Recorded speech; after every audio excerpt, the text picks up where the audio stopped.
নমস্কার বন্ধুরা, আশা করি আপনারা সবাই ভালো আছেন, সুস্থ আছেন। আরও একটি নতুন ব্লগে আপনাদের সবাইকে স্বাগত। আজ রবিবার আর আজকে ছুটির দিন, আর অবশ্যই আমাদের কিন্তু সামার ভ্যাকেশন পড়ে গেছে। আর সামার ভ্যাকেশন পড়া মানেই বাচ্চাদের অত্যাধিক ছুটির কাজ। তো জ্যাসলিনেরও এটা বাংলা হ্যান্ডরাইটিং, যেটা ও করতে করতে এখন ওকে স্নানে পাঠিয়েছি, যে স্নানটা করে নিয়ে এসে আবার লেখ। এটা অর্ধেকটা লিখেছে, অর্ধেকটা বাকি। তো আজকে বেশ মেঘলা, আকাশে বেশ মেঘ আছে, মাঝে মাঝে ঝিরঝির করে বৃষ্টি পড়ছে, কিন্তু গরম কমেনি। তো চলুন রান্না বান্না করে নিই।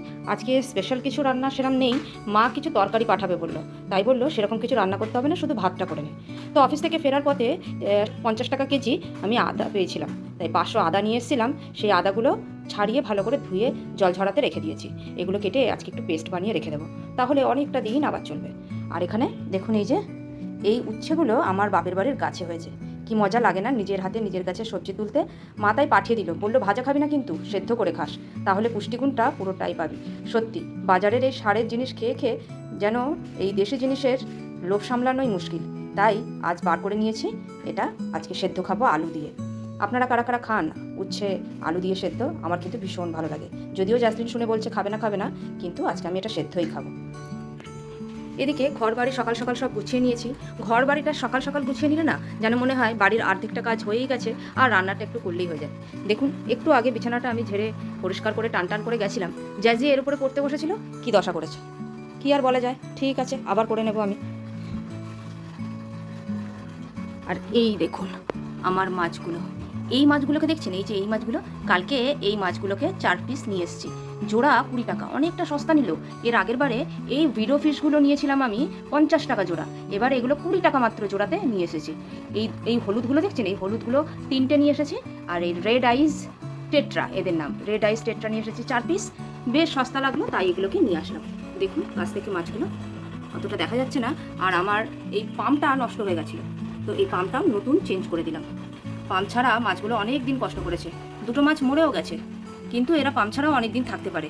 তাই আমি আমার অ্যাকোরিয়ামে এই কালারফুল মাছও হয়, প্লাস এরা ভীষণ হার্ডি, অনেক কষ্ট সহ্য করতে পারে, তাই এদের নিয়ে এসেছি। বাকি 4টে আর কোথায় গেল কে জানে, টেট্রা এ একাই দেখি এখানে ঘুরে বেড়াচ্ছে। দেখুন আমার বাগান বিলাস, সুন্দর ফুল হয়ে আছে, দেখতে পাচ্ছেন? দেখলেই যেন মনটা জড়িয়ে যায়।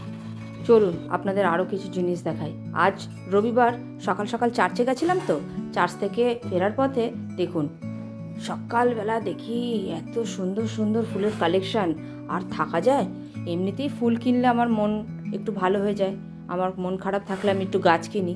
আর পেয়ে গেলাম এত সুন্দর সুন্দর ফুলের কালেকশান, তো নিয়ে চলে এলাম। সাথে এই থাই পিঙ্ক গোয়াভা, এটার ভেতরে এরকম পিঙ্ক কালার হবে, এটাও নিয়ে এসেছি, দেখি করে কেমন হয়। আর এই ফুলের কালারটা দেখুন কি অপূর্ব না? কেমন লাগলো আপনাদের? কোন ফুলের কালারটা ভালো লাগলো সবচেয়ে জানাবেন কিন্তু। সবকটাই পুনে আর বেঙ্গালুর জবা। এগুলোকে বসিয়ে দেবো। আর এগুলো তো আমার বারান্দার গাছ, ধীরে ধীরে বাড়ছে। আর এই দেখুন একটা পার্সেল চলে এসছে, অনেক দিন ধরে এটাকে কাটে রেখেছিলাম, ভাবছিলাম নেব কি নেব না। প্রায় দেখছি অনেক অসুবিধার মধ্যে পড়ছি। কোনো লম্বা কিছু যেমন গ্লাস, মিক্সার জার, এইসবের ভেতর দিয়ে যখন নর্মাল স্পুনটা ইউজ করছি, দেখছি হাতটা অনেকটাই ভেতরে ঢুকে যাচ্ছে।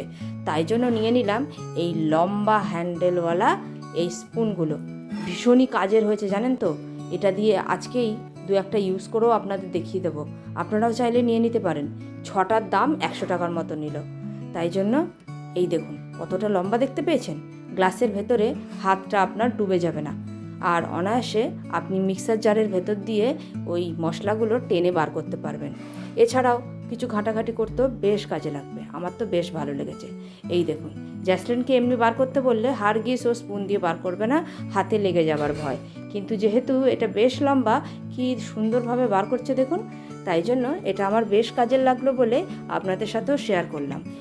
যেহেতু স্কুল থাকে প্রতিদিন ভোরবেলায় যাওয়া, এবং আবার অনেকটা দুপুর হয়ে যায় ফিরতে ফিরতে, এসে খেতে খেতে বিকেল, তাই জন্য আর এই সমস্ত জিনিসপত্র একদম পরিষ্কার করা হয় না। তাই যেহেতু ছুটি পড়ে গেছে, একদম ছুটির শুরুতেই এগুলো সব পরিষ্কার করে আজকে সব মেজে নিয়েছি। এটা আমার নুনের, রান্নাঘরের নুনের, আর এটা টেবিলে থাকে, ডাইনিং টেবিলে থাকে, এটাও নুনের। নুনগুলো আমি এই সিরামিকের পাত্রে রাখি। এসব কৌটা কাউটি, চিনির কৌটো, চা পাতার কৌটো সব ধুয়ে মেজে পরিষ্কার করে রেখে দিয়েছি। আজ তবে এ পর্যন্তই। ভালো থেকো, সুস্থ থেকো, নিজের খেয়াল রেখো। টাটা।